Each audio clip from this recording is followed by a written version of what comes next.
It's simply another beautiful blue sky Florida day as we are back trackside here at Sebring International Raceway for the Cooper Tires Grand Prix of Sebring. My name's Rob Howard, looking forward to what should be another fantastic day of racing. We started things off yesterday, the opening round of the USF Juniors presented by Cooper Tires. They have two more races lined up for today, and they will be joined by USF Pro 2000. We'll see the USF 2000 drivers on Saturday and Sunday. Joined here trackside before we get racing here for round number 2 of the USF Juniors program alongside yesterday's winner, Quinn Armstrong from D-Force Racing, the Australian, having a great run yesterday with Joey Brienza. Quinn, let's just start it. It's the morning, you got 2 more races today, but you got that first win under your belt already. Yeah, it was good to get it sort of out of the way, if you will, straight, out the blocks, first race of the season. And it's good to know that we can do it as a team, and we have that confidence. We've done it once, we can do it again and again. And that's the key for a young driver, right? You ran the first year of USF Juniors last year, got a feel for the track and the culture and the paddock, but to be able to come out and win first, you knew you had it in you, but to get that done, you must just feel so much better this morning. Yeah, for sure. It's a big confidence boost, as you say. We did last year, we know the series now, and we knew we could be competitive from day dot, and we showed that. Let's talk a bit about the track yesterday, maybe how it's going to be today. We were here for spring training a couple of weeks ago, a little slipperier. We talked to Joey Brienza yesterday, and he said that the grip level was up. Do you feel the same way for the race yesterday? Yeah, for sure. The grip was way higher than spring training, and then this morning, obviously, it's going to be a bit cooler as well, so it's going to be very grippy as well. Obviously, a great start yesterday for Quinn as he was able to jump from P6, P8 starting spot today. So maybe an even bigger hurdle, but with the confidence yesterday, do you think you can get it done again? I think we can challenge the front. Whether we get to first, time will tell. We know we have the package as a team, and if we work hard enough, I do believe the result will come, whether that be a top 5, a podium, or a win. And that's key, obviously, as Quinn's saying, this is the very start of the season, a triple header for this weekend. Obviously, all the races for USF Juniors triple headers. That means 5 more weekends still to come. A long way to go in this program. What is the concept at the start? Do you have a strategy, or are we going to try to go 4 wide again into turn number 1? For sure, you don't want to ruin your championship run in the start of the year, and confidence is a big thing, and if you end up in crashes, sometimes you can knock your confidence. So the risky moves, sometimes you have to hold back, but at the same time, if you can pull off a risky move, it pays dividends, which it did yesterday for our race. Yeah, that's exactly that, man. If you can make that move stick, it's going to be big for you. He's going to start 8th place today. We're looking forward to a great day of competition. If you're following, of course, on the USF Pro Championships app, or potentially on usfjuniors.com, or on the USF Pro Championship YouTube channel. Racing all day today, of course. There's 2 more races for USF Juniors, as I had said. We'll also have the first of 2 races on the weekend for USF Pro 2000. Those drivers will be heading out on track momentarily for their qualifying session after we get things going for USF Juniors. It's going to be a great day today. We expect the temperatures to be up once again. It was in the high 80s yesterday, a little cooler to start the morning, as Quinn had mentioned, but it is going to be a warmer afternoon, folks. Stay tuned. It's going to be some great racing. After this break, we'll come back, and I'll give you the driver lineup of the 13 drivers that are set to go.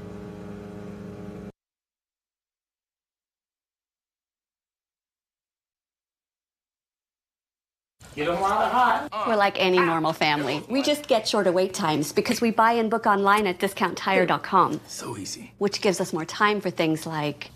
Come on, Mom. Ready?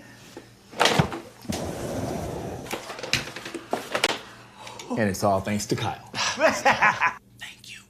Get 30% shorter average wait time when you buy and book online at discounttire.com. Let's get you taken care of. It's your Uncle Cooper. Your SUV is a multi-purpose tool, like a corkscrew fish scaler. And that means your tires should be multi-purpose too. Like these Cooper rugged Treks. They're tough, but also run smooth as butter. And with dual sidewalls, it's like having a multi-tool that can look like a completely different multi-tool. Don't take that idea, by the way. I'm gonna patent it. Go with the Coopers. Cooper!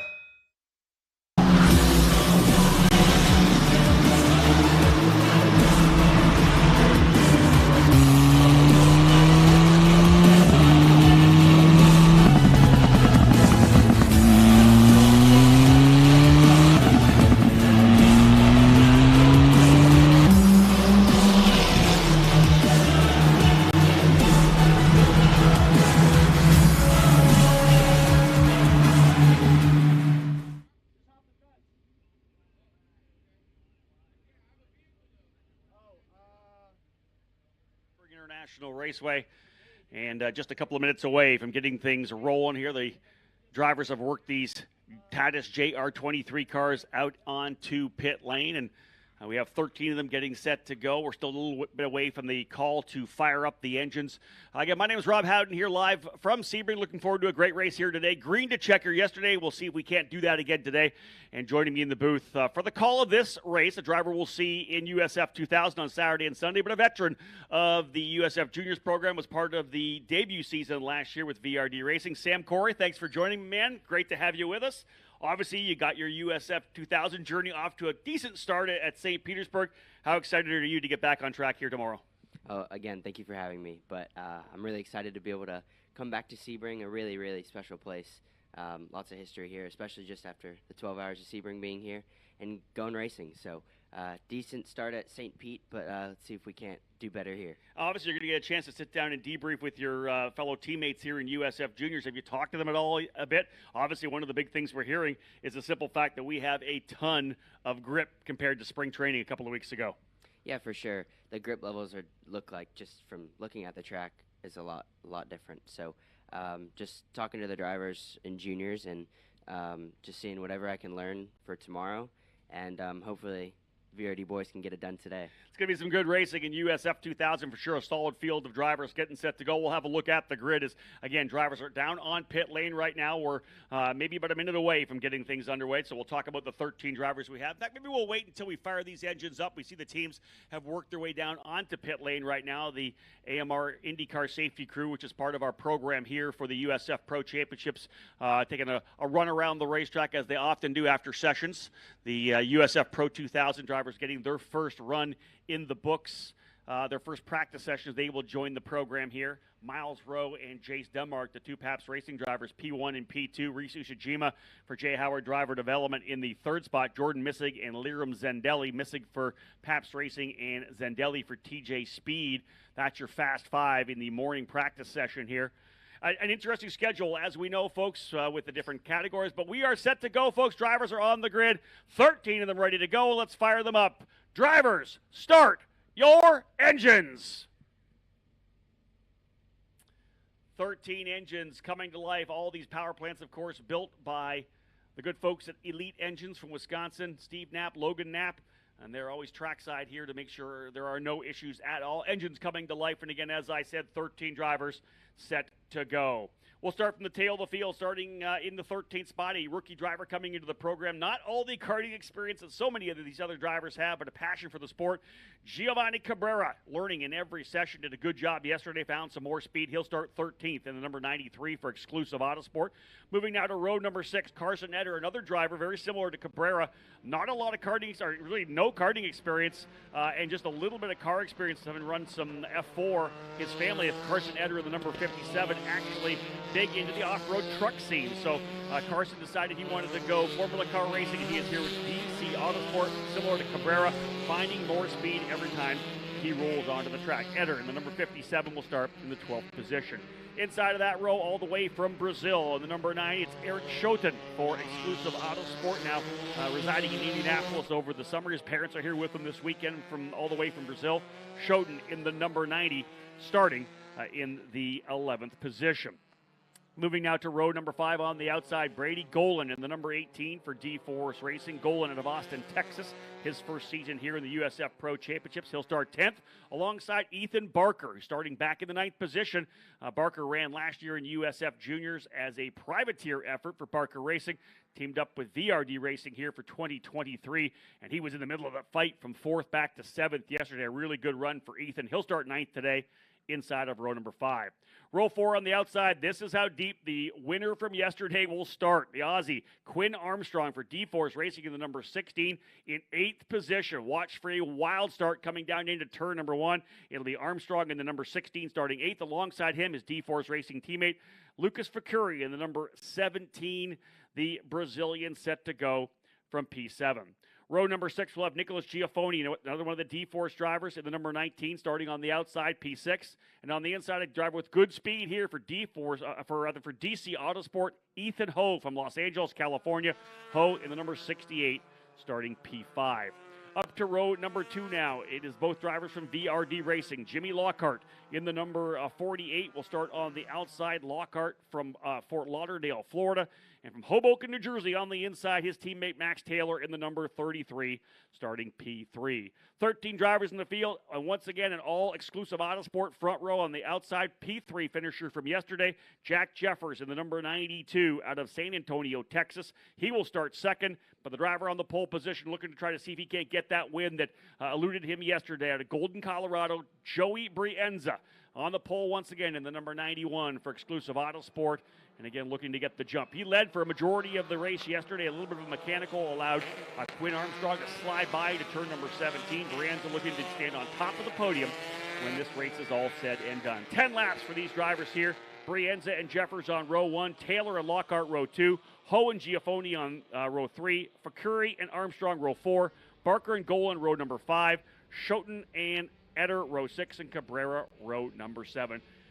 Sam Corey joining me here in the PA booth, as I had said, up in the broadcast center here at Sebring International Raceway. They're getting ready to come to the green. What is going through your mind when you are, wherever you are on the grid, getting ready to come to get that green flag? You know, obviously, as I said yesterday, the nerves have kind of left your body, and it's all just mental at this point. The mental factor that goes into it is just, all right, let me get a clean start. Let me make as many positions as I can, if need be, and try and get to the front. It's being aware of everybody around you as well, 100%. right? What are these guys? Who's beside me? Who's in front of me? You kind of know the drivers you're racing with to a certain extent. Are they good starters? Is the guy in front of me the guy that's going to dive down to the inside? You know, you have to know the people around you as well. Yeah, for sure. You really got to do your homework on all your drivers. So here we go, folks. Out of turn number 17, the 3.7-mile racetrack here, 17 corners, lining things up, and we are green, green, green. And a good start for Max Taylor. He's going to get to the inside of Jeffers. It'll be Brienza coming wide to the outside of the racetrack. He'll dive to the bottom, I believe. Taylor, indeed, Max Taylor, I think, has the spot. Jeffers going to try to run the outside on him, though. Jack Jeffers running the rim. They'll go side by side, coming down into turn number 1. Jeffers may be able to inch him into the corner. It's to the bottom there. No, but to the inside, a better line for Max Taylor. So the VRD driver will go to P2. You see the fight further back. That is Ethan Ho coming to the inside as well on Jimmy Lockhart. So those two VRD drivers all settling in. The D-Force racers fighting as well, coming through turn number 6. The sweeping corner under the bridge over to turn number 7. The fight obviously further back, mid-pack to a certain extent. Everybody clean and green through the opening couple of corners. And Brienza, exactly what he wanted, jumped out to the early lead with the drivers fighting behind him. So we'll wait to pick them up coming out of the next corner here. And they'll work their way through. Limited cameras, of course, on the weekend, but we will take an opportunity to say hello to those of you who have tuned in. Thank you very much for watching the race here, whether you're on the USF Pro Championships YouTube page, the app, usfjuniors.com, all great ways to watch the program. Look at the fight further back. Everybody clean through this opening lap so far. Brienza with a little bit of a lead, and we'll see whether or not Jack Jeffers can go back at Max Taylor. Taylor, of course, a bit of a spin yesterday in turn number 3. That collected Ethan Ho as well, so he's looking to kind of bounce back after finishing at the tail of the field dead last in 13th. It'll be potentially a redemption day, but look at this. Right up on the gearbox is Jack Jeffers coming through turn number 16, putting all the pressure on him right now. We'll look at this opening lap. They'll work their way again down the back straightaway. This is the shot coming down from turn 1 down to turn number 17, Sunset Bend, the final corner on the racetrack. They'll work their way down the back chute. I know we're working to trying to get ourselves a camera on that back part of the racetrack. Oh, ideally, we'll have that for later in the day. 2 more races still to come on the day as well, as we'll cap off with the first of 2 races for USF Pro 2000, and then the day will cap with the final round of the triple header here for USF Juniors. It's a lead now, opening lap. You can see the gap back down to the bottom. This is allowing Brienza to run wide, because look at this. Jeffers has made a move to the inside. Jeffers coming down. No, that's not Jeffers. That's actually Lockhart. Where did Jeffers go? Jack Jeffers there to the outside. He's dropped a couple of spots. Jimmy Lockhart has got himself up there. How about 3 wide? Into the corner, way wide on the outside. That's the number 19 who's gone off. That is Giafoni. He's trying to come back on the racetrack. Giafoni deep into turn number 3. Sam Giafoni super aggressive right now, 2 deep into turn number 3. I mean, the more these guys keep battling, that's exactly what Brienza wants. He just wants to pull away. So the more these guys battle, the better off it is for him. So let's talk about turn number 3. You come into that corner there. At one point, Giafoni had to back out of it there, right? Trying to carry so much speed, trying to run the outside. Have you been able to go 2x2 through that corner? Did you try it in spring training? I mean, you come through turn 1, you're carrying so much speed. It really narrows up going into turn 3 there. You can push the brake zone, but you can't push it too much. You got to drive to the limit of the tire. And if you try and go too wide through there, you most likely, if you're on the outside, are not going to make it through turn Maybe you're going to 5. go where Giafoni went? Yeah. Full 4 wheels off the track on the outside of turn number 3. And Giafoni brought it back on safely, though, over into turn number 5. It's a little bit of obviously, it's a left-hander with a bit of a right kink back into the left-hander of 5 that leads the sweeping corner through over to turn number 7. So Giafoni dodged a bullet there, but again, look at the gap up front here right now for Joey Brienza. That's exactly what Sam Corey just said. Perfectly played in the hands. Now the fight is for third. I think that might be Lockhart potentially into the second spot. We'll give you a full field rundown when they come back around here. Because indeed, the lead for Brienza last time by was 1.5 seconds. At this point for Brienza, all he wants to do is quali laps. That's it, right? Just put the laps in. Entry, apex, exit, hit all those marks, lay down the qualifying laps. And this is the interesting thing, too. You wonder who maybe put fresh tires on. Only 2 sets of tires for qualifying and 3 races, so some tire management key. We had to do that last year. That's one of the things, obviously you have to learn as a young driver. Yeah, for sure. It looked like Jeffers had put on some stickers, but, I mean, a lot of the drivers are either going to have to run old tires for this run and new tires for race 2, or they're just going to have to save. So, should be interesting to see. There's Jeffers there running through the number 12 right behind him. That's Ethan Barker. Then Ethan Ho behind him and Lucas Facuri. So the outside front row starter, Jack Jeffers, who looked like he was potentially going to be able to grab a hold of second spot, ends up losing that to Max Taylor. It is the number 33 of Taylor who has gone to second. Nicholas Giafoni scrapping it out with Jimmy Lockhart. That's the battle for third and fourth. Then Jeffers leading Barker, Ho, and Facuri. Quinn Armstrong, yesterday's winner, now back in 9th spot. Did not get a good jump at the start. Was not able to make up any spots. So he ends up going all the way back to 9th. Brady Golan in 10th. Eric Schoten in 11th. Giovanni Cabrera in 12th. Carson Eder not showing. He has come across the line with 1 lap. If indeed he's on 1 lap, I got to think he's probably still on the lead lap. That just might be a timing issue. So Carson Eder, we believe, running in 13th, but we'll have a look visually when they come back around next time. Yeah, it looked like someone started from the pit lane. Was that him? That's a possibility. I did not see that coming through. I was obviously watching the fight, but yeah, good pickup there for Sam. So indeed, Carson Eder still, I believe, on that lead lap. We'll get the things dialed in here on live timing.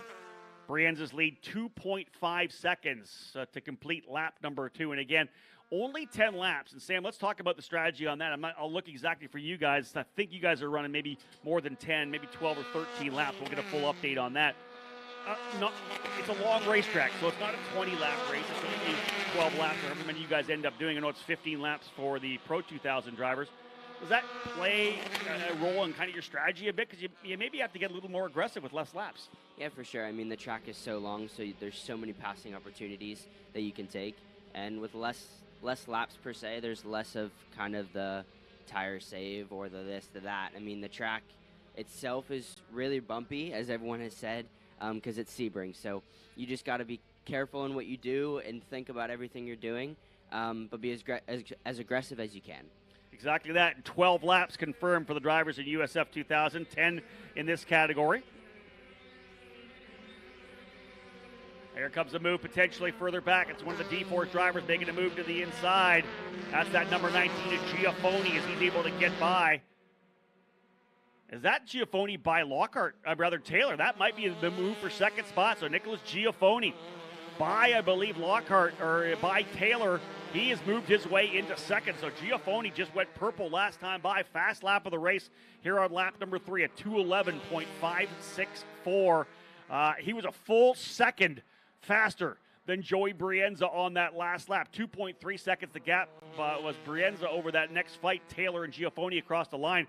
But Giafoni looking good here right now, Sam. Lap number 3. He is lighting things on fire. We may see a driver be able to reel in Brienza here. Yeah, who knows? I mean, he just went purple, so if he can keep doing those quali laps and, have a quicker lap than Brienza, then maybe he runs him down, especially once you get into draft, because these cars in draft love them. So, but once he gets into kind of that drafting range, he should be able to pull up quite quickly.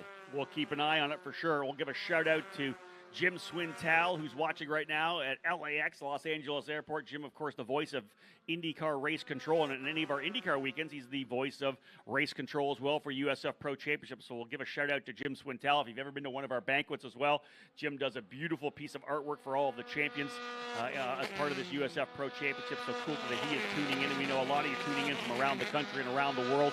And around the world, because simply put, we have ourselves an international field once again. That was a push down into turn number 16. These drivers getting super aggressive. Let me ask you that question. That a move to the inside like that in turn number 16, it doesn't seem to me like it'd be a wise move, because you're just really going to lose that run down into turn number 17. It's more that you would want to set up in 16 to get a better run down. Yeah, I mean, you really want to set yourself up to get a good exit shot. That's what this track is about, especially in the juniors cars, because they're a bit slower. You really need to focus on your exit shot so that you can get the run down the straight and be able to make a pass. And we talked about that yesterday when I had Jordan Missing up here, Sam, in the booth, is the fact that, like, coming through that, 13, 14, 15 combination that leads to 16, that could set up the pass in 17 or potentially the pass in 1 as well. Turn 1, yep. Right? If you can get a good run, you make him defend down into turn 17.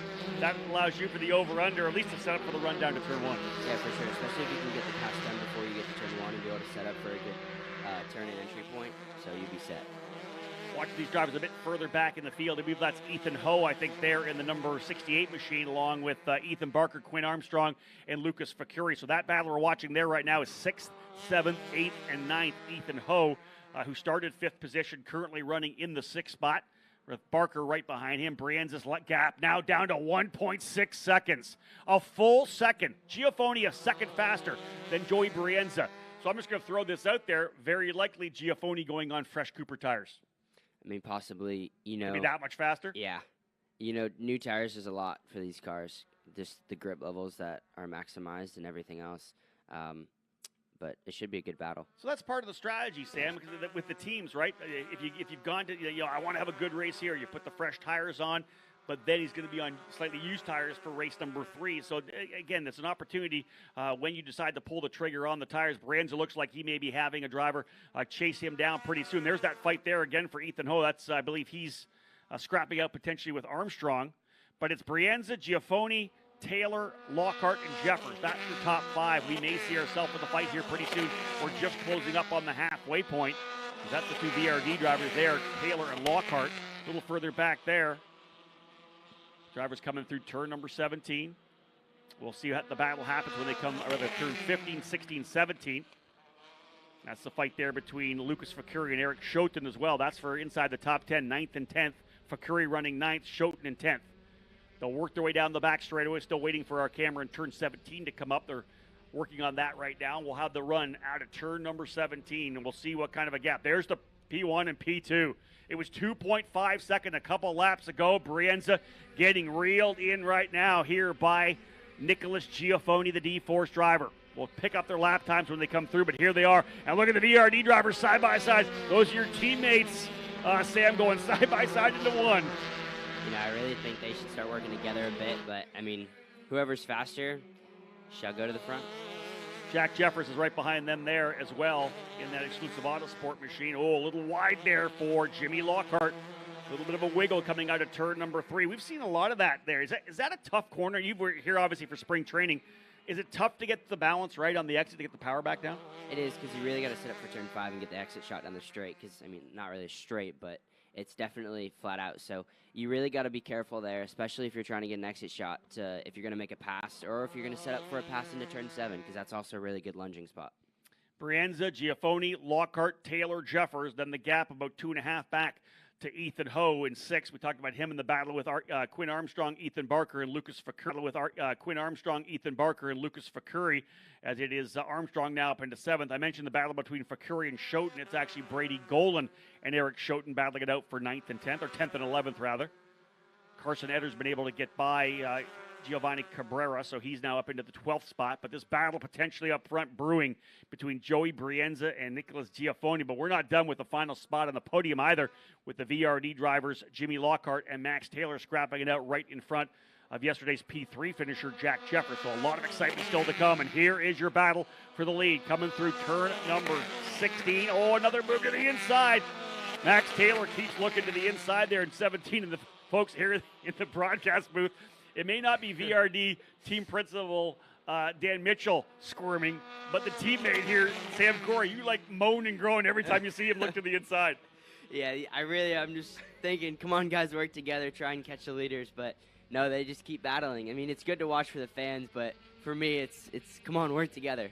I think Sam Corey would like to have a radio right now. He'd like to be on the comms.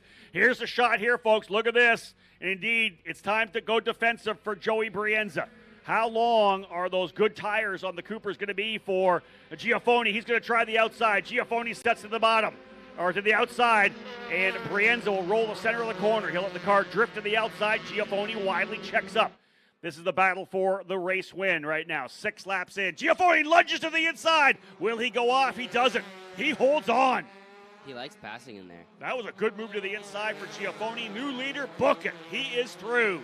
Nicholas Giafoni for D-Force Racing has gone P1 as they're trying to grab both victories to start the season. D-Force winning with Quinn Armstrong yesterday, and now it's Giafoni up front. That was a late dive lunge, but I'm going to throw it out there for Brienza as well. Didn't force it and try to pinch back down. Yeah, 100%. As you can see, we can see out the window here that looks like he went to block the inside and Brienza went to the outside. So we'll see who comes out on top here. But it's definitely going to be a good battle, both fast race cars. And if they start battling hard, then hopefully the Verdi boys can catch back up, and it'll be a good race. Oh, indeed. Look at this coming through the corner again. They are scrapping it out. Brienza, of course, finished second yesterday. A little bit of a mechanical coming on the straightaway yesterday. Robbed him of that potential race win. He wants to fight back and get the victory here, but having to scrap with another D-Force driver in Nicholas Giafoni, the second-year driver out of Sao Paulo, Brazil.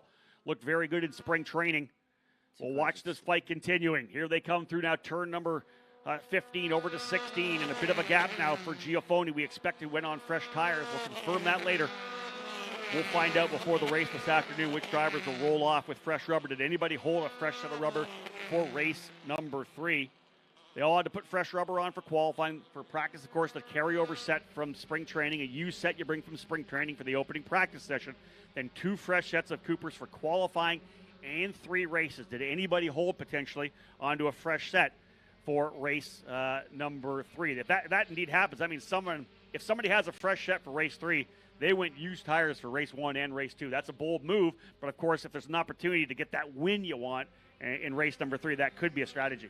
Yeah, for sure. I mean, you could either play it in race 2 and be cautious with your tire wear and have good tires for race 3, or you could, save them and whatnot. But it looks like Giafoni's got a good lead now. He does at a 0.7 of a second, but the issue is, I believe there might have been some contact between Lockhart and Taylor. They're falling down the order. There's another driver's gone off there, one of the D-Force drivers. That's the leader.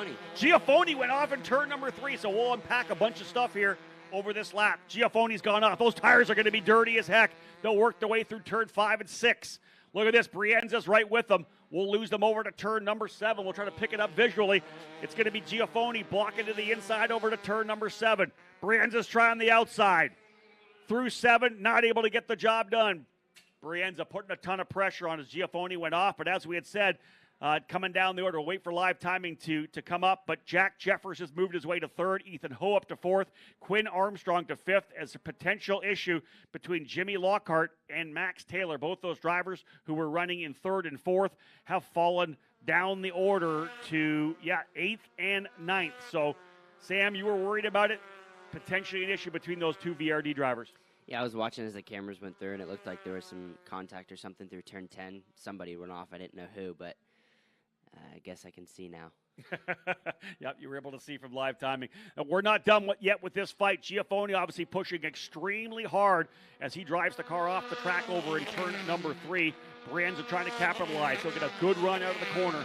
There's the gap you see back. Jeffers runs in 3rd. Ho 4th. Quinn Armstrong 5th. Barker 6th. Lucas Facuri 7th. Jimmy Lockhart now in the 8th spot. Max Taylor in 9th. Brady Gold in 10th. Eric Schoten 11th. Carson Eder in 12th, and Giovanni Cabrera in 13th. There's the leaders. They'll work their way out of turn. I think that's turn number 10 and 11, I believe, that we see them coming out there through. Giafoni's really fast, so really consistency is key for him. That's it right now. Put the laps in, right? He's quick. Indeed, he did roll out on fresh tires and maybe used tires for Brienza. He knows he's going to have a grip advantage in the late running here because, of course, if Brienza's on the older tires, they're just going to lose grip throughout the race. Giafoni holding on, but just that little miscue coming into turn number 3 kind of opened the door a bit for Brienza, not able to take advantage of it as Giafoni defended down to the inside of 7. Yeah, for sure. It looks like there's a lot of grip here. Ooh, did you see that? That was mid-corner oversteer for Brienza. He had a bunch of wheel on it. The thing almost went around on him. That's going to give Giafoni a little more breathing room coming through turn number 6, the big sweeping right-hander. Max Taylor into pit lane into number 33, so that will be the second consecutive 13th place finish likely for Max Taylor. Had the issue yesterday. Man, tough one for him to start the season off with a couple of DNFs, or at least 13 place finishes. You got to hate that for a young driver. He's shown good speed all week.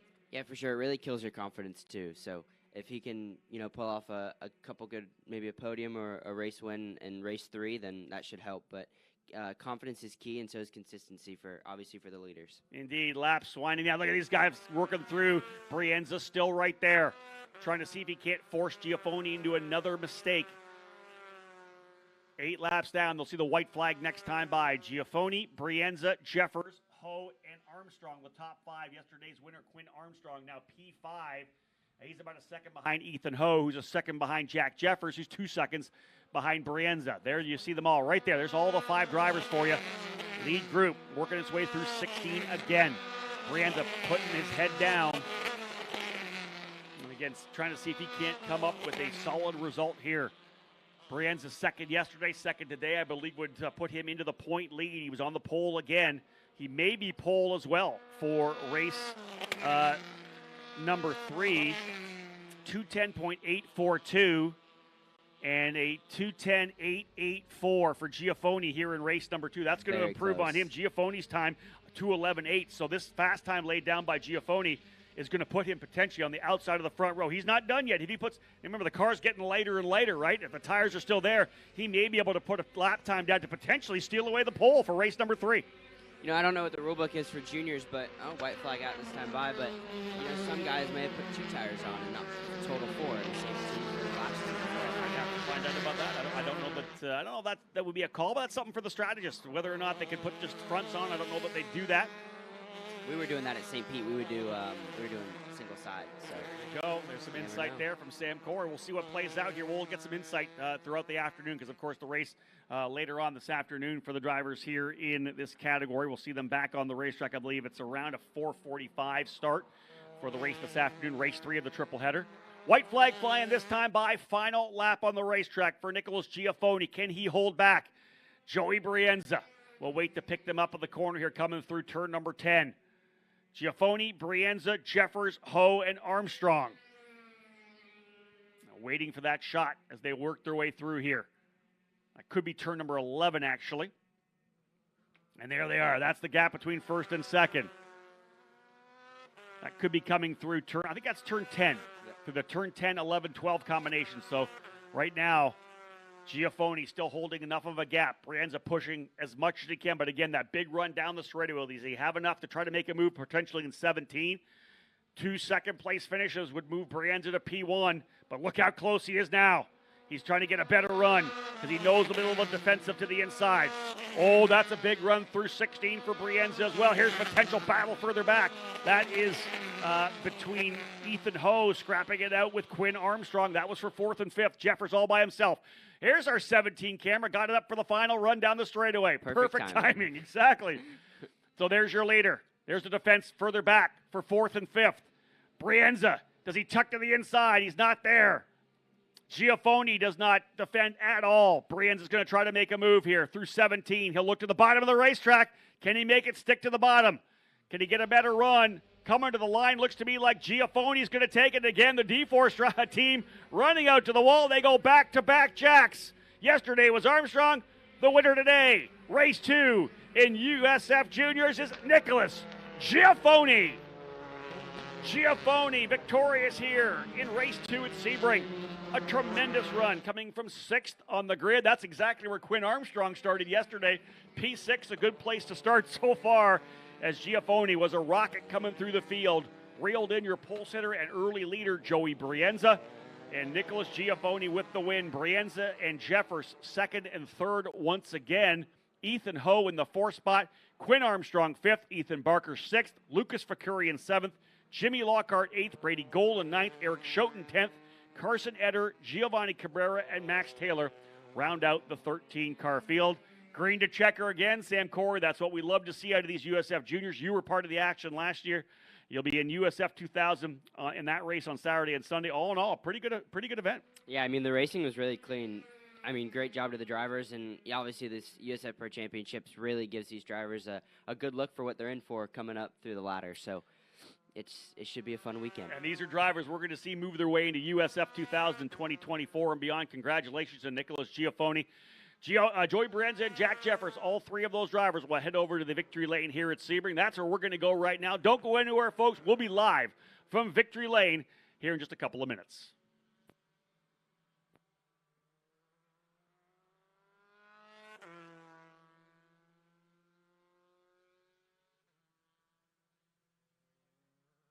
We're like any normal family. We just get shorter wait times because we buy and book online at discounttire.com. So easy. Which gives us more time for things like... Come on, Mom. Ready? And it's all thanks to Kyle. Thank you. Get 30% shorter average wait time when you buy and book online at discounttire.com. Let's get you taken care of. It's your Uncle Cooper. Your SUV is a multi-purpose tool, like a corkscrew fish scaler. And that means your tires should be multi-purpose too. Like these Cooper rugged Treks. They're tough, but also run smooth as butter. And with dual sidewalls, it's like having a multi-tool that can look like a completely different multi-tool. Don't take that idea, by the way. I'm gonna patent it. Go with the Coopers. Cooper!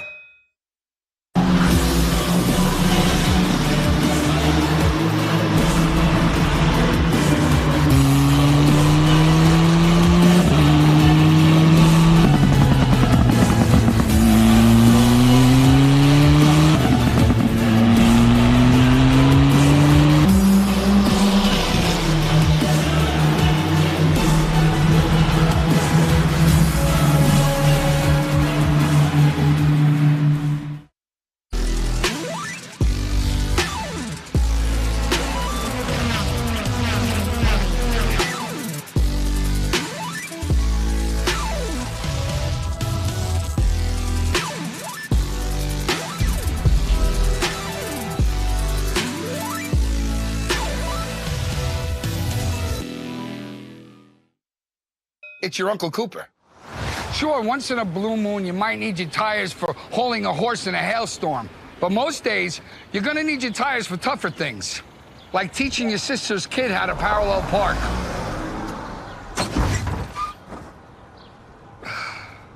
Thankfully, these Cooper Enduro Maxes aren't just tough, they're everyday tough. Okay, there's a lot of improvement. Go with the Coopers. Cooper! We're like any normal family. We just get shorter wait times because we buy and book online at discounttire.com. So easy. Which gives us more time for things like... Come on, Mom. It's ready. Wow. Are you sure it's ready? Oh, it's ready. And it's all thanks to Kyle. Thank you. Get 30% shorter average wait time when you buy and book online at discounttire.com. Let's get you taken care of.